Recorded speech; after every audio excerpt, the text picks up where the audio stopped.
Now that we have a majority in the House of Representatives, how do you see things going in the following few months?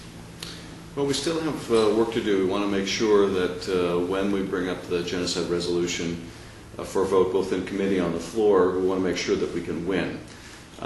We have almost a majority in the committee. We don't have a majority of co-sponsors in the committee. We now have a bare majority in the House that has signed on the resolution. We'd like to expand that. We'd like to get some measure of comfort both in the committee and on the House floor. When this gets scheduled, what you're going to see is all of the efforts of the Turkish lobby doubled, redoubled, quadrupled. And what that will mean is that there will be a major push to get people to peel off the resolution, to find some rationale for why they were co-sponsored but don't have to vote for it. There'll be an effort in committee, we have to anticipate, to amend the resolution in a way that Turkey wants, to turn it into a resolution forming a commission, which is sort of the Turkish party line.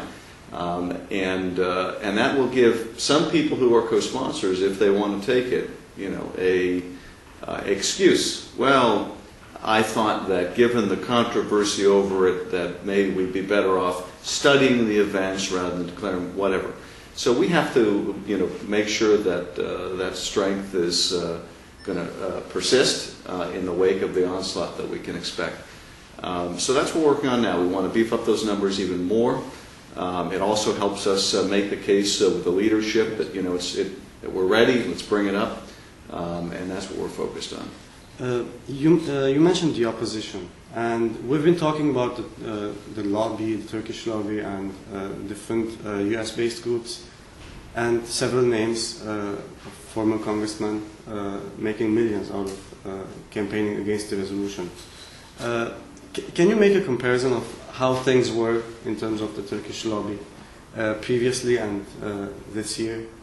Yes, they are far more intense this year than ever before, and I think it's because we have a new leadership in the House. The old leadership, Dennis Hastert, former Speaker, he was opposed.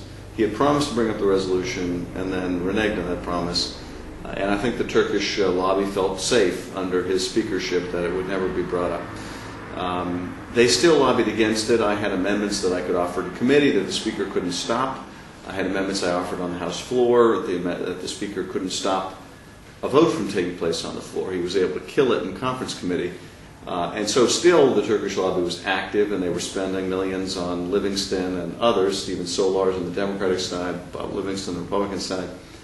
But now the campaign is far more intense because what I think both sides of this fight realize is this is the key year. What gets done this year is likely to be repeated every year. If we succeed in recognizing the Armenian genocide this year, we'll succeed next year and the year after. It will become a matter of fact in terms of this. Every year it's brought up and every year it passes. If we fail this year, then all bets are off about whether we're going to succeed next year or the year after.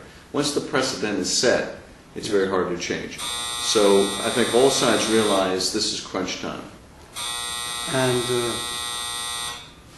it's okay. A lot also relies on Speaker Pelosi. How do you assess the chances of her decision?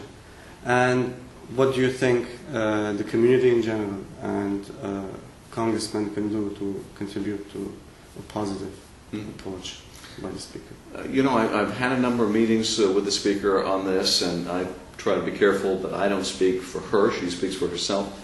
But she's always been very supportive of the genocide resolution, and that support, I think, continues. So I'm optimistic. I don't have a date to give you, and I can't promise anything 100%, but I'm optimistic.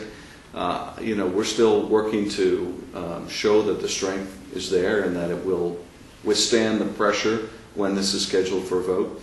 But I think our leadership, certainly recognizes the facts of the Armenian genocide. They're getting a strong push from Turkey and from all the people that Turkey's hired and others, raining down on the leadership saying the world's going to come to an end if we recognize the murder of 1.5 million people at the beginning of the last century. But I think the leadership will withstand that pressure. What can the community around the country do? It can contact all the members of our leadership and thank them for their support of the genocide resolution, urge them to take it up for a vote soon. I think that kind of a positive message is really the best message because leadership has always been supportive. We want to count on leadership to continue to be supportive. But it's important for them to hear from the proponents because they're certainly hearing from the opponents. And I mean, regarding the genocide resolution, why is it relevant? Why is it important for the United States to recognize a crime that took place in a totally different part of the world more than 90 years ago? Well, I think there are two reasons. The first, Elie Wiesel, a Holocaust survivor, I think described it best when he said that the denial of genocide is the final act of genocide. And in that sense, the Armenian genocide continues. There are still survivors left, and there are plenty of families of survivors. And while this denial goes on, it's really the final chapter of this genocide. There is a victimization that continues to go on with the denial. And I think there's a moral obligation to set the record straight, not deny the loss, the pain, the grief, the tremendous numbers of people have suffered because of this tragedy. The second reason is I think it undermines our credibility in America on some of the pivotal issues of the day, on issues like the genocide going on in Darfur. How do we stand up and call the world's attention to the genocide in Darfur and have the kind of moral leadership we need to bring that to an end? If we're open to the argument, well, sure, you'll recognize a genocide committed by the Sudanese government, they're weak. But when it comes to the murder of the Armenians, because Turkey is strong, you won't recognize the facts. What does that say? I don't think that's a position of great morality. I don't think it's a position of great leadership, and I think it undermines our credibility. Congressman, my concluding question is regarding the administration. Now, tens of thousands of Armenians watched your, let's say, discussion with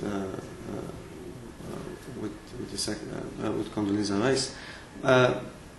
Where do you think the administration stands? And do you think there is ultimately some intention of finding some sort of resolution to this issue?